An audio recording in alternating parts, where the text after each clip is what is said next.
They hid me behind a pillar at my own sister's wedding. Not in an accidental way. Not in the, oh, sorry, we ran out of space way. No. The usher pointed to the very last chair, tucked behind a stone column like I was a problem they needed to hide. I stood there holding the little card with my name Maya printed on it as if that made it better. It didn't. Someone behind me whispered, "Who sits family back there?" Someone else murmured, "Maybe she's not really family." I pretended I didn't hear, but my throat tightened anyway. I sat because I didn't know what else to do. I sat because leaving would have felt like giving them what they wanted. I sat because despite everything, this was still my sister's wedding. A few minutes later, a man slid into the empty seat next to mine. Tall, dark gray suit, messy hair like he'd run his hands through it too many times. He looked down at me, blinked, and whispered, "Wow, prime seating." I huffed out a humorless laugh. "I know." He lowered his voice. "I'm Eli." "Maya." "You hiding back here voluntarily?" he asked. "Or is this punishment seating?" "Apparently I ruined the aesthetic." Eli glanced at the pillar, then back at me. "They put you behind a rock?" "A decorative rock," I corrected. He smiled, and it did something strange to my chest. "Well, in that case, mind if I hide with you?" Before I could answer, the music started. Everyone stood. I craned my neck around the pillar, seeing bits and pieces, shoulders, strangers' heads, the vague outline of my sister, Grace, walking down the aisle. Eli leaned toward me. "Tell me if you see anything important." "I can see a fern," I whispered. "Very leafy." He bit back a laugh. "Good. Wouldn't want to miss that." When the vows started, I couldn't hear most of them. Everyone else gasped and teared up while I stared at plaster and ivy. I shouldn't have been surprised. Grace had warned me in her own way this morning when I'd poked my head into her bridal room. "Oh," she'd said, "you're here early." Translation: "You weren't supposed to come in." "You need any help?" I'd asked. Her eyes darted to her bridesmaids, who all had matching robes and matching champagne flutes. "No, no, everything's handled. Maybe just find your seat so you're not rushing." I should have known the seat wasn't a seat. It was a message. When the ceremony ended, people poured out toward cocktail hour. Eli stayed beside me instead of blending into the crowd. "That was emotional?" he guessed. "I saw maybe 3% of it." "Well," he said, straightening his tie, "then you deserve an upgrade." "An upgrade to what? The coat closet?" I joked. He lowered his voice. "Or you could pretend you're my +1 and stand with me. I'm here alone, and frankly, you seem far more interesting than any of these people." I stared at him. "You don't know me." "I know you were put behind a pillar," he said. "That tells me plenty." I laughed, despite myself. "Is this pity?" "No," he said, and something in his tone made me believe him. "This is strategy. Neither of us should suffer this wedding alone." He held out his arm. I hesitated only a second before taking it. Inside the cocktail tent, music drifted through the air. People stared a little, not rudely, just curious. I wasn't used to being next to someone who drew attention. Eli seemed comfortable with it, though. He even waved at a few people, then leaned toward me. "Look busy," he whispered. "If we look like we belong, no one will question it." "You do realize my family knows I don't belong, right?" He shrugged. "Let them try something. I'd love the entertainment." A server passed by with mini quiches. I grabbed one and nearly choked when Grace's maid of honor strutted over, eyeing me like I was a stain on her dress. "Oh, Maya," she said, slow and syrupy. "Didn't see you earlier." "Lucky you," I said, under my breath. She blinked. Is this your friend?" Eli answered instantly. "I'm her date." Her eyebrows shot up so fast I thought they'd fly off. "Oh, well, enjoy." She disappeared, whispering to two bridesmaids, who immediately turned to stare at Eli. He leaned in. Is this where they sacrifice you at the reception? Wouldn't put it past them. When the reception doors opened, Eli and I walked in together. The room was glowing lights, flowers, tall centerpieces that probably cost more than my rent. Grace and her perfect husband, Daniel, sat at the front table, smiling like royalty. I looked for my seat. This time, at least, it wasn't behind a pillar. It was worse. Far corner, against the wall, facing the wrong direction. Eli stopped beside me. No? What do you mean, no? You're not sitting here. Eli.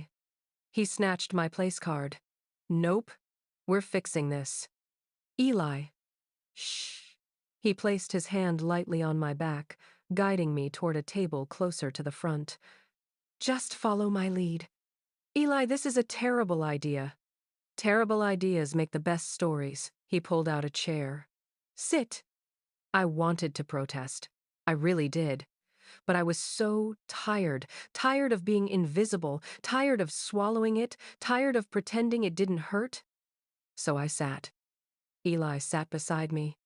Within minutes, people filled the table. A woman beside Eli smiled at me. Oh, you must be Eli's girlfriend. He mentioned you were shy. I shot him a look. He just sipped his water innocently. I whispered, You told her I'm shy? You're welcome, he whispered back. Speeches started. Grace's friends talked about her kindness and generosity. Our mom talked about Grace's grace, no pun intended. She talked about how proud she was of Grace's achievements, Grace's beauty, Grace's ambition. She didn't say my name once, not even as a footnote. Eli quietly slid his hand to mine under the table. Hey, he whispered. Breathe. I'm fine. You're not. No, I said, voice breaking. But it doesn't matter. It matters to me. I didn't know why that almost made me cry. Later, when dancing started, Eli stood and offered his hand. Dance with me. You don't have to fake it anymore, I said softly. I'm not faking anything, he said. I took his hand. We moved gently to the music. His voice brushed my ear. Tell me the truth. Why'd they put you back there? Long story, I said. I want the long one. You really don't. I really do. I swallowed. Grace and we used to be close, but she got everything. I got whatever space was left. Eli nodded like he understood more than I said. And today, you got a pillar. Yeah. He exhaled slowly. Then let me say something you might not believe. You don't deserve any of that. I'm not sure deserving matters. It does to me, he said. We stepped outside for fresh air. The night was warm, but the breeze cooled my flushed skin. Eli stood beside me, close enough that I could feel him even when he didn't touch me. I'm glad I sat next to you, he said. I'm glad you did too, I admitted. Before I could say more, the reception doors opened. Daniel, the groom, stepped out. He spotted us instantly. Oh, he said. There you are. Mind if I say something? Eli stiffened. Can we help you? Daniel looked right at me. His eyes were sharp, assessing, like he suddenly saw me for the first time tonight. This is going to be awkward, he said. But I think I need to tell you something. Eli straightened. Is there a problem? Daniel didn't look away from me. Yeah, he said quietly. A big one. About Grace. My heartbeat stuttered. What about Grace? I asked. Daniel took a breath. And then he said, She hid you for a reason, and you deserve to know what it is. Daniel's eyes were steady, too steady, like he was bracing himself. The music from inside was muffled behind the glass doors, people cheering, laughing, clinking glasses, all of it suddenly so far away. What reason? I asked quietly. Daniel exhaled and rubbed the back of his neck. Grace told everyone you didn't want to be involved, that you preferred not to be in the wedding, that you didn't like attention. I stared at him. She said that? She told my parents you're socially anxious. He hesitated. She said you'd be uncomfortable sitting up front, that you asked to be in the back. What? My voice cracked. Why would she say that? Eli stepped slightly in front of me. Because she wanted her picture-perfect wedding, he said, jaw tight, and Maya didn't fit her curated image. Daniel flinched, his expression conflicted. I didn't think it sounded right, but she insisted she knew you best, said you two talked about it. We didn't, I whispered. The way he looked at me guilty, regretful, told me he believed me now. Maya, I'm sorry, Daniel said. I asked her 3 times if she was sure. She kept saying, Maya prefers it that way. She hates crowds. She doesn't want attention. I don't hate attention, I said, shaking. I hate being humiliated. Eli touched my arm gently. Hey, breathe. Daniel shifted awkwardly. There's more. I swallowed hard. Go on. He hesitated again, then lowered his voice. Grace asked the photographer not to take many pictures of you. My stomach sank. What? Why? My voice came out small and disbelieving. Daniel winced. She said she didn't want the album to look unbalanced. His voice tightened on the word. I told her that was mean. She told me I didn't understand sister dynamics. Eli's hands curled into fists. That's not sister dynamics. That's cruelty in a pretty dress. Daniel looked miserable. It got worse. She told the planner to make sure you sat far from the front so the drone camera wouldn't capture you much. The drone? I whispered. She planned it around a drone? He nodded. Her exact words were, Maya doesn't photograph well next to me. Our coloring clashes. Something inside me cracked, cleanly and painfully. The wind suddenly felt too cold. Eli stepped closer, voice low and furious. She tried to erase you. Daniel swallowed hard. I didn't know how to bring it up. Not today. Not before the wedding. But when I saw you with him, he gestured toward Eli, you didn't look like someone who wanted to disappear. You looked hurt. My throat burned. Because I am. Daniel nodded, ashamed. I believe you. I'm sorry I didn't question her harder. I really am. He left after that, walking quickly back inside, shoulders tense. When the door shut behind him, the silence around us felt heavy. I stood there, numb, until Eli turned me gently toward him. Maya, he murmured, look at me.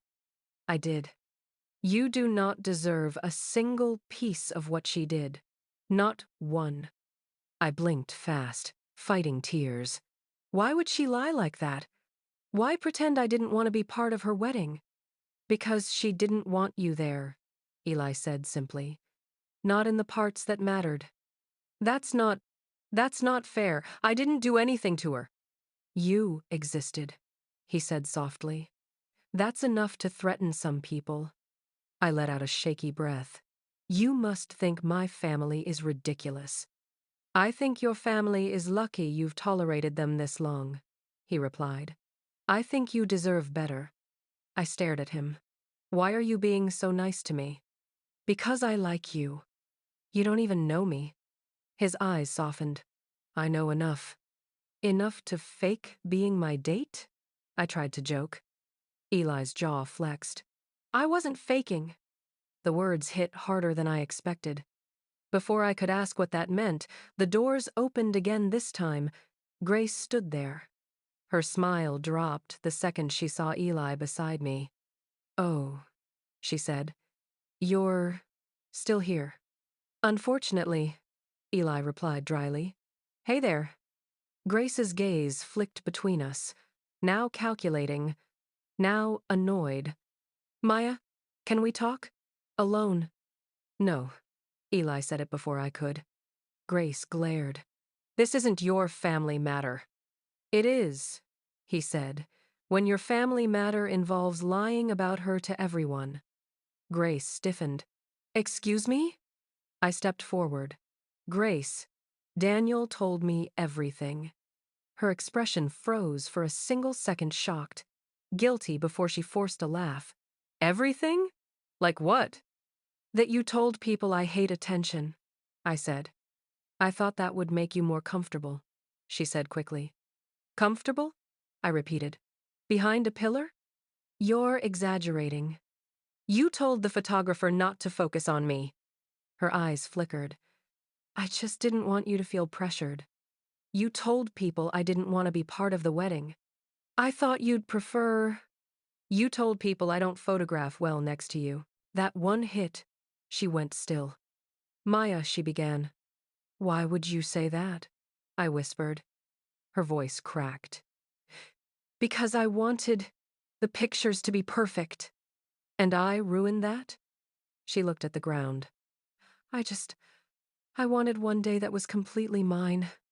You could have had that without pushing me out of it. Grace's shoulders tightened. You don't understand. You've always made things complicated, not on purpose, but still. You're emotional, sensitive. You take everything personally. That's called being human, Eli muttered. Grace ignored him. And I knew if you were too involved, she continued, you'd overshadow things. I stared at her, stunned. Overshadow you? Me?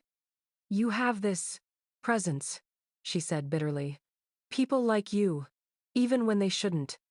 So you hid me, I whispered. I minimized you. Her voice shook. I didn't want to compete with you on my wedding day. Eli made a low, disbelieving sound. Wow. Grace shot him a glare. You don't get an opinion. Oh, trust me, he said, stepping closer. I do. I touched his arm. It's okay. No, he said softly. It's not. Grace folded her arms. Are we done? Because I really should get back inside. Something inside me finally steadied, cold, calm, clear. We're done, I said. Not with the conversation, with the dynamic. Grace frowned. What dynamic?